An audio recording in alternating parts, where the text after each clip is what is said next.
Hello students, good morning students. So today we are going to continue our chapter number 8, cell structure and functions. Okay, so हम आज जानेंगे कि organism को किस तरीके से हमने सेल के बेसिस पे उसको हमने कैटेगराइज किया है. ठीक है, तो देखिए सेल के बेसिस पे जो ऑर्गेनिज्म है वो टू टाइप्स के होते हैं. ठीक है, they are the two types of organism.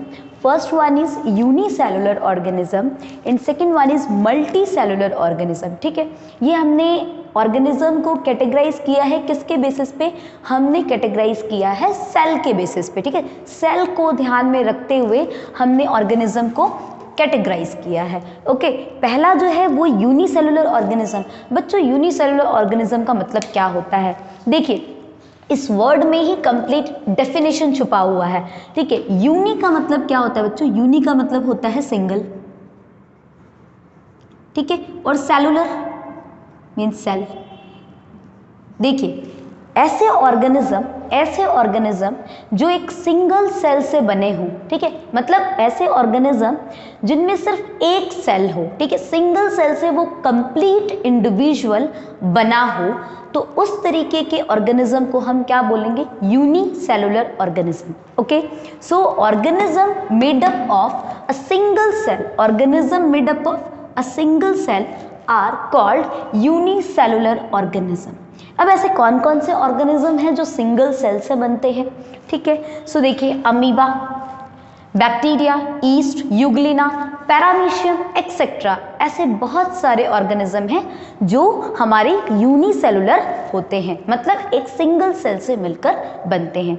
अब देखिए अगर ऑर्गेनिज्म है, लिविंग ऑर्गेनिज्म है. ठीक है, तो लिविंग ऑर्गेनिज्म के बहुत सारे फंक्शंस होते हैं, बेसिक फंक्शंस होते हैं. तो बच्चों इनके जितने भी बेसिक फंक्शंस होते हैं, ठीक है, अब बेसिक फंक्शंस कौन कौन से होते हैं? बेसिक फंक्शंस हैं respiration, digestion, okay, excretion, reproduction, ये सारे हमारे बेसिक फंक्शंस हैं. इन फंक्शंस को कौन परफॉर्म करेगा? तो बेटा इन फंक्शंस को यूनिसेलुलर ऑर्गेनिज्म में वो जो सिंगल सेल है, जिस सेल से पूरा इंडिविजुअल बना हुआ है, ठीक है, वही सिंगल सेल सारे फंक्शंस को परफॉर्म करता है. ठीक है, एस्पिरेशन भी वही करेगा, एक्सक्रीशन भी वही करेगा, रिप्रोडक्शन भी वही करेगा. ठीक है, तो यूनिसेलुलर में वो जो सिंगल सेल होता है, वो सिंगल सेल बॉडी ही सारे बेसिक फंक्शंस को परफॉर्म करता है.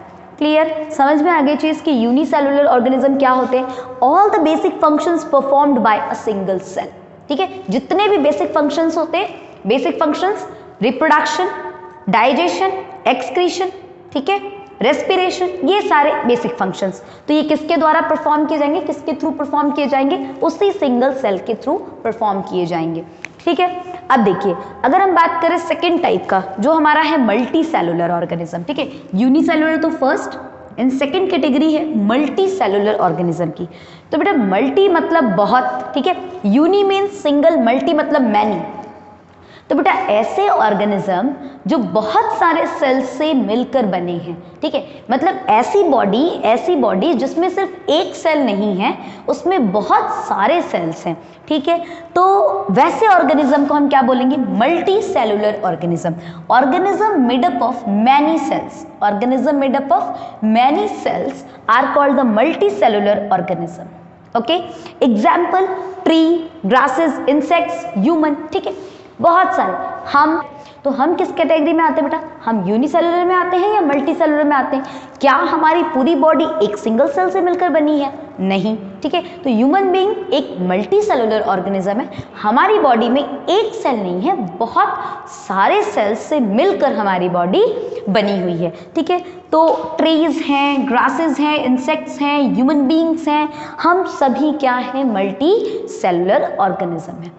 ओके, समझ में आ गई चीज की मल्टी सेलुलर क्या होता है और यूनिसेलुलर क्या होता है? यूनिसेलुलर वो ऑर्गेनिज्म जो सिंगल सेल से मिलकर बनते हैं. Example amoeba, paramecium, Euglena, bacteria, east, ठीक है, etcetera.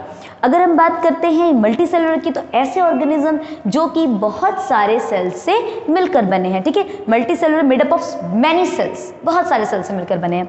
Example tree, grasses, insects, human beings, okay, ये सारे एग्जाम्पल है मल्टी सेलुलर के।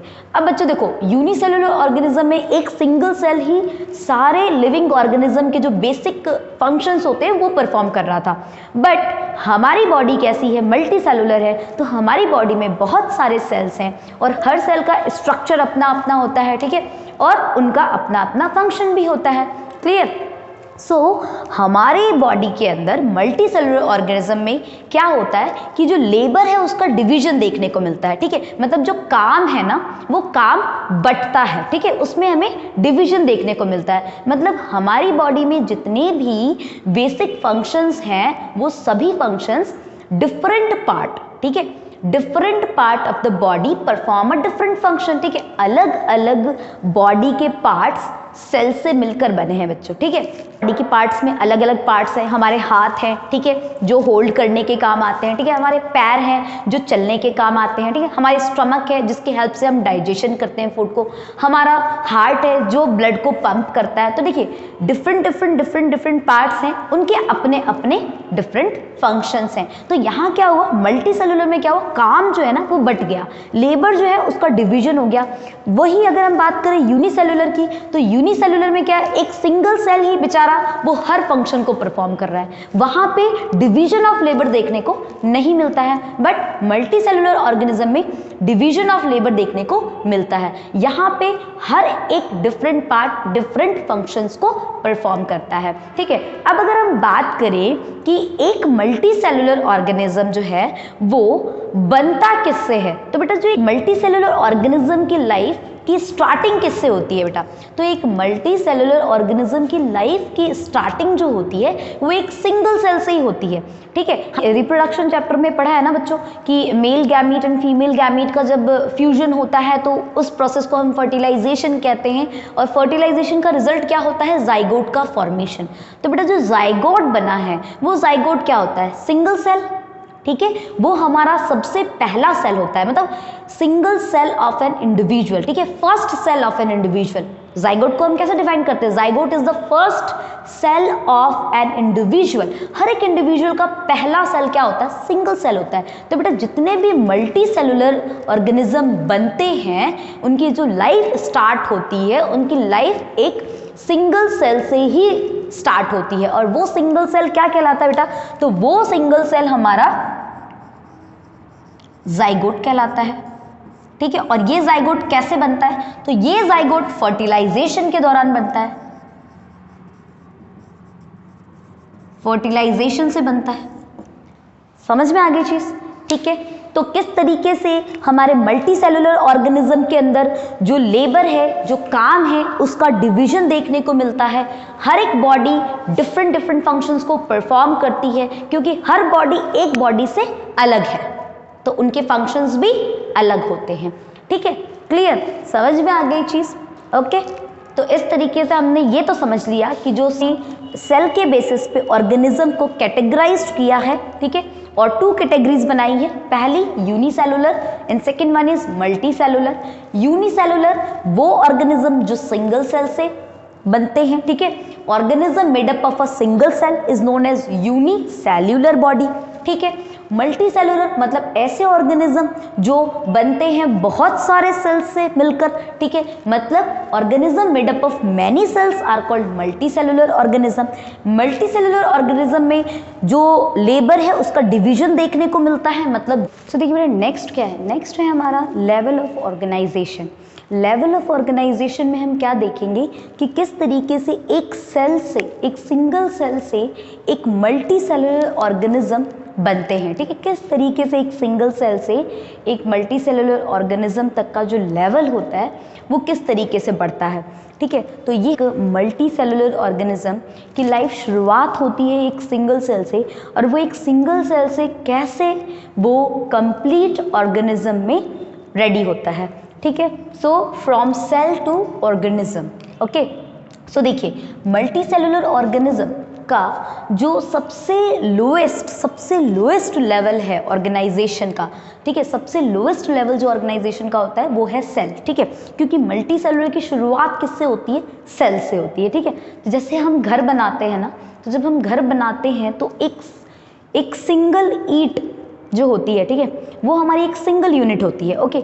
अब वैसे ही आप बहुत सारी ब्रिक्स को मिलाते हैं, ठीक है। जैसे आपने एक सिंगल ब्रिक लगाई, ठीक है, जब आप एक कमरा बनाते हैं तो उसके लिए जो एक सिंगल आप ब्रिक लगाते हो वो आपकी एक फर्स्ट यूनिट होती है, ठीक है, एक सिंगल यूनिट होती है उस टाइम पे। पर वैसे ही आप ब्रिक्स को जब आप लगाते जाओ, बहुत सारी ब्रिक्स को लगाते जाओ, तो बहुत सारे ब्रिक्स से मिलकर आपका एक कमरा रेडी हो जाता है, आपका एक रूम जो है वो रेडी हो जाता है, ठीक है। तो उसी तरीके से जब हम मल्टी सेलुलर की बात करते हैं, मल्टी सेलुलर ऑर्गेनिज्म की, तो वो एक सिंगल सेल से बनी है, ठीक है।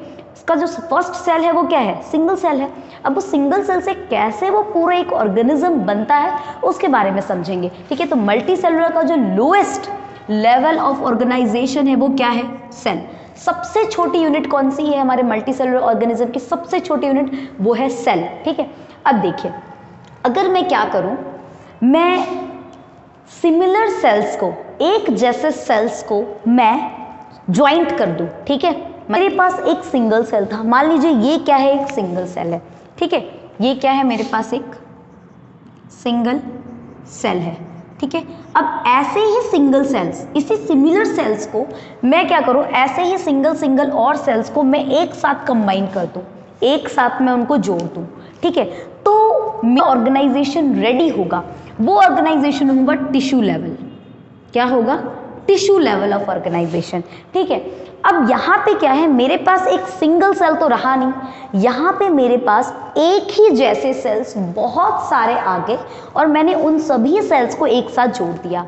अब वो एक स्पेसिफिक फंक्शन को परफॉर्म करेंगे, ठीक है। तो देखिए, a group of similar sales, एक जैसे सिमिलर सेल्स को अगर मैं क्या करूं, उनकी ग्रुपिंग कर दूं, उनको कंबाइन कर दूं, and they perform a specific functions joint togetherly, एक साथ सभी उन सभी सिमिलर सेल्स को जो एक स्पेसिफिक फंक्शंस को परफॉर्म कर सकते हैं, ठीक है, उन सभी सिमिलर सेल्स को मैंने क्या किया, उन सभी सिमिलर सेल्स को मैंने यहाँ पे कंबाइन करके जोड़ दिया, ठीक है। तो उसने क्या फॉर्म्ड कर दिया? टिश्यू, ठीक है। तो एक सेल्स को, ठीक है, जब मैं एक जैसे सेल्स को कंबाइन कर दूं, ठीक है, एक जैसे सेल्स, जिन सेल्स का एक स्पेसिफिक फंक्शन होता है, हर सेल का एक अपना स्पेसिफिक फंक्शन होता है बच्चों, ठीक है। तो अगर मैं सेम सेल्स को, एक जैसे दिखने वाले सेल्स को मैं एक साथ कंबाइन करूं, ठीक है, और वो एक स्पेसिफिक फंक्शन को परफॉर्म करते हूं, तो वो जो मेरा कंबाइंड सेल है वो क्या फॉर्म्ड करेगा? टिश्यू को बनाएगा, ठीक है। क्लियर? तो टिश्यू कैसे बनता है ये समझ में आया, ठीक है। सेल्स को मिलाने पे क्या बनता है? टिश्यू बनता है, ठीक है। तो ये मेरा सेल्यूलर लेवल ऑफ ऑर्गेनाइजेशन था, जो एक मल्टी सेलुलर ऑर्गेनिज्म का सबसे लोएस्ट लेवल होता है। उसके बाद जब उन सेल्स को जोड़ दिया गया तो मेरा टिश्यू लेवल ऑफ ऑर्गेनाइजेशन बना, ठीक है। अब देखिए, अब क्या किया मैंने, अब मैंने इन टिश्यूज को कंबाइन कर दिया। क्या किया? देखिए, डिफरेंट टिश्यूज जॉइंट्स टुगेदर, ठीक है, डिफरेंट टिश्यूज को मैंने एक साथ ज्वाइंट कर दिया, ठीक है। तो different tissues joint togetherly to form an organ, ठीक है। अब जब मैंने टिश्यूज को ज्वाइंट कर दिया ना, डिफरेंट टिश्यूज को, तो मेरा जो लेवल ऑफ ऑर्गेनाइजेशन रेडी हुआ वो कौन सा हुआ? वो ऑर्गन लेवल ऑफ ऑर्गेनाइजेशन, ठीक है। इस टाइम पे एक ऑर्गेनिज्म में ऑर्गन बनने स्टार्ट हो गए। ऑर्गन मीन्स डिफरेंट पार्ट्स, जो अंग होते हैं ना, ठीक है, वो बनने स्टार्ट हो गए। जैसे हमारी आई, ये एक स्पेसिफिक ऑर्गन है, ठीक है, इसका स्पेसिफिक फंक्शन है कि नहीं? ये सिर्फ देखने के लिए काम आ सकती है, ठीक है। क्या हम अपनी आंखों से चल सकते हैं? नहीं। उसके लिए क्या है? हमारे पास डिफरेंट ऑर्गन है, वो है लेग, ठीक है। हमारी बॉडी में डिफरेंट ऑर्गन है ना, आईज है, नोज है, ठीक है, माउथ है। नोज का काम क्या आंखें कर सकती है? नहीं। क्या आंखों का काम नोज कर सकता है? नहीं, क्योंकि डिफरेंट ऑर्गन्स है ना, ठीक है, और ये डिफरेंट टिश्यूज से मिलकर बने। समझ में आ रही है चीज? तो अलग अलग हमने टिश्यूज को जब जोड़ा तो क्या बने? ऑर्गन का फॉर्मेशन हुआ, ठीक है। तो टिश्यूज को कंबाइन करके क्या बनाई जाती है? ऑर्गन्स रेडी की जाती है, ओके। अब मैंने क्या किया, डिफरेंट ऑर्गन्स, अब आपकी बॉडी में ऑर्गन रेडी हो गए हैं, ठीक है। अब मैंने डिफरेंट ऑर्गन को कंबाइन कर दिया, ठीक है। अब जब मैंने डिफरेंट ऑर्गन को कंबाइन कर दिया तब क्या रेडी हुआ, तो बेटा उस टाइम पे रेडी हो जाता है हमारी बॉडी में ऑर्गन सिस्टम। क्या रेडी हो जाते हैं, ऑर्गन सिस्टम। ओके, तो देखिए all the organs that works togetherly, अगर डिफरेंट ऑर्गन्स एक साथ मिलकर एक स्पेसिफिक वर्क को करते हैं, ठीक है, तो वो क्या बन जाते हैं, ऑर्गन सिस्टम बन जाते हैं। क्या बन जाते हैं, ऑर्गन सिस्टम बन जाते हैं। समझ में आ रही है चीज, कनेक्ट कर पा रहे हो ना आप इस चीज को कि किस तरीके से हमने एक सिंगल सेल से टिश्यू का फॉर्मेशन किया, टिश्यू से किस तरीके से ऑर्गन का फॉर्मेशन किया, और ऑर्गन्स को, डिफरेंट ऑर्गन्स को एक साथ हमने कंबाइन किया, ठीक है। एक साथ जब डिफरेंट ऑर्गन मिलकर एक साथ स्पेसिफिक फंक्शन को परफॉर्म करते हैं, एक साथ मिलके जब वर्क करते हैं, तो उसे हम क्या कहते हैं, ऑर्गन सिस्टम। फिर वो एक सिस्टम बन जाता है, ठीक है। समझ में आ रही है चीज। जैसे अगर हम बात करते हैं, देखिए कितने तरीके के सिस्टम्स हमने पढ़े हैं, जूनियर क्लासेस में आपने पढ़े होंगे डाइजेस्टिव सिस्टम। अब डाइजेस्टिव के बाद हमने क्या वर्ड लगाया, सिस्टम। सिस्टम मीन्स क्या है बेटा, मतलब ये है कि ये डाइजेस्टिव सिस्टम जो है ना, इसमें एक ऑर्गन तो नहीं है, इसमें बहुत सारे ऑर्गन्स हैं, और वो सभी ऑर्गन्स मिलकर वो एक स्पेसिफिक फंक्शन को परफॉर्म कर रहे हैं, ठीक है। मतलब ये है कि अगर मैं उस डाइजेस्टिव सिस्टम में से किसी एक ऑर्गन, मतलब आपके उस डाइजेस्टिव सिस्टम में से किसी एक ऑर्गन को भी मैं अगर हटा दूं, तो आपका जो डाइजेशन वाला प्रोसेस है, ठीक है, वो कहीं ना कहीं हमारा अधूरा रहेगा। मतलब ये है कि आप समझ रहे हैं ना कि एक ऑर्गन की वैल्यू कितनी होती है, ठीक है, ऑर्गन सिस्टम में, क्योंकि ऑर्गन सिस्टम बना ही उन डिफरेंट ऑर्गन से है, ठीक है। समझ में आ गई चीज। तो देखिए यहां अगर हम बात करते हैं, तो ये जो ऑर्गन है ये स्टमक था, ठीक है। अब मैंने क्या किया, ये एक ऑर्गन सिस्टम रेडी किया है, ये मेरा डाइजेस्टिव सिस्टम है। क्या है, ये एक डाइजेस्टिव सिस्टम है। अब इस डाइजेस्टिव सिस्टम की अगर बात की जाए, तो डाइजेस्टिव सिस्टम में बच्चों एक ऑर्गन होता है क्या, ऐसा नहीं होता है ना, कितने सारे ऑर्गन्स होते हैं, कौन कौन से ऑर्गन होते हैं। देखिए डाइजेस्टिव सिस्टम की शुरुआत होती है हमारे माउथ से, ठीक है। माउथ हमारा फर्स्ट ऑर्गन, उसके बाद हमारा दूसरा ऑर्गन बना ईसोफेगस, ठीक है। उसके बाद तीसरा ऑर्गन आया हमारा स्टमक, चौथा ऑर्गन आया लिवर, उसके बाद है पेनक्रियास, उसके बाद है हमारा स्मॉल इंटेस्टाइन, फिर है लार्ज इंटेस्टाइन, फिर है एनस, ठीक है। उसके पहले है रेक्टम। तो ये डिफरेंट हमारे पास ऑर्गन हो गए। अब इन ऑर्गन्स में से कोई भी एक ऑर्गन में रिमूव कर दूं, अगर मैंने माउथ हटा दिया, तो बेटा जब माउथ आपका एक ऑर्गन हट गया, उसके बाद आपका ईसोफेगस है, स्टमक है, लिवर है, पेनक्रियाज है, सब है, पर माउथ नहीं है, तो बेटा आप खाना कैसे खाओगे, इनटेक करने के लिए माउथ की तो जरूरत पड़ेगी ना, ठीक है। और चलिए आपके पास माउथ है पर ईसोफेगस नहीं है, ठीक है, बाकी स्टमक है आपके पास लिवर है, पेनक्रियाज है, स्मॉल इंटेस्टाइन है, लार्ज इंटेस्टाइन है, सब है, पर ईसोफेगस नहीं है। तो बेटा ईसोफेगस नहीं है, तो वो जो फूड आपने इनटेक किया है उसको माउथ से स्टमक तक कौन लेके जाएगा, ईसोफेगस ही ले जाएगा ना। तो आप समझ रहे हैं ना कि हर एक ऑर्गन का क्या होता है, एक रोल होता है ऑर्गन सिस्टम में। तो किस तरीके से हमारे एक सेल से एक पूरा ऑर्गन सिस्टम रेडी होता है। अब ये ऑर्गन सिस्टम रेडी होके एक स्पेसिफिक बेसिक फंक्शंस को परफॉर्म करते हैं, जो बेसिक फंक्शंस लिविंग ऑर्गेनिज्म का कैरेक्टर होता है, ठीक है। और उसके बाद हम एक कंप्लीट ऑर्गेनिज्म बनते हैं, जब हमारे बॉडी में वो सारे फंक्शंस परफॉर्म हो रहे हैं, तब हम एक लिविंग ऑर्गेनिज्म कहलाते हैं। समझ में आ गई चीज। तो लिविंग ऑर्गेनिज्म के लिए क्या क्या चीजें जरूरी हैं, ठीक है, समझ में आ रही चीज। किस तरीके से एक लिविंग ऑर्गेनिज्म रेडी होता है एक सिंगल सेल से, किस तरीके से टिश्यू बनता है, टिश्यू से कैसे ऑर्गन का फॉर्मेशन होता है, ऑर्गन से कैसे हम ऑर्गन सिस्टम को बनाते हैं। और ऑर्गन सिस्टम जब बन जाता है, जब आपके सारे फंक्शंस परफॉर्म होने लगते हैं, तब आप एक लिविंग ऑर्गेनिज्म कहलाते हैं। ठीक है, तो ये हमारा क्या है, लेवल ऑफ ऑर्गेनाइजेशन। ठीक है, अब डिफरेंट ऑर्गेनिज्म की ना अलग अलग लेवल ऑफ ऑर्गेनाइजेशन होती है, बॉडी ऑर्गेनाइजेशन अलग अलग होती है। कुछ ऐसे ऑर्गेनिज्म होते हैं जो सिर्फ सेल्यूलर लेवल पे ही, बॉडी सिर्फ सेलुलर लेवल पे ही बनती है। ठीक है, जैसे यूनिसेलुलर ऑर्गेनिज्म, उनमें टिश्यूज थोड़ी बनते हैं क्योंकि उनमें तो एक सिंगल सेल होता है, तो टिश्यू फॉर्मेशन कैसे होगा। ठीक है, तो उनका जो बॉडी लेवल ऑफ ऑर्गेनाइजेशन है वो सिर्फ और सिर्फ सेलुलर लेवल ऑफ ऑर्गेनाइजेशन रह जाती है। अब कुछ ऐसे ऑर्गेनिज्म भी होते हैं जिनमें टिश्यूज बन जाते हैं बट ऑर्गन नहीं बन पाते हैं, तो उनकी बॉडी में सेल है, सेल्स कंबाइंड हुए टिश्यू बन गया, बट टिश्यू से ऑर्गन नहीं बन पाया, तो उनका बॉडी जो ऑर्गेनाइजेशन होगा वो कहां तक होगा, किस लेवल तक, तो केवल टिश्यू लेवल तक। सिर्फ टिश्यू ही तो बन पाया ना, उसके बाद ऑर्गन नहीं बन पाया, तो उनके बॉडी का जो लेवल होगा, लेवल ऑफ ऑर्गेनाइजेशन, वो कहां तक है, टिश्यू लेवल ऑफ ऑर्गेनाइजेशन। कुछ बॉडीज ऐसी होती है जिनमें ऑर्गन रेडी हो जाता है बट ऑर्गन सिस्टम रेडी नहीं हो पाता है, तो ऐसी बॉडी के अंदर क्या होगा, कहां तक हमारी बॉडी की ऑर्गेनाइजेशन होगी, ऑर्गन लेवल ऑफ ऑर्गेनाइजेशन, है ना। फिर किसी किसी बॉडी में ऑर्गन सिस्टम रेडी हो गया, तब उसकी बॉडी का लेवल ऑफ ऑर्गेनाइजेशन क्या हो गया, complete organ system level of organisation. फिर उसमें बॉडी, उस ऑर्गेनिज्म में फिर सारे बेसिक फंक्शंस परफॉर्म होंगे और वो एक लिविंग ऑर्गेनिज्म कहलाएगा। समझ में आ गई? ठीक है, फिर अगर हम कंप्लीट लिविंग ऑर्गेनिज्म बन जाते हैं। समझ में आ गई चीज़? ठीक है, तो ये हमारे level of, different level of organisations होते हैं। ओके।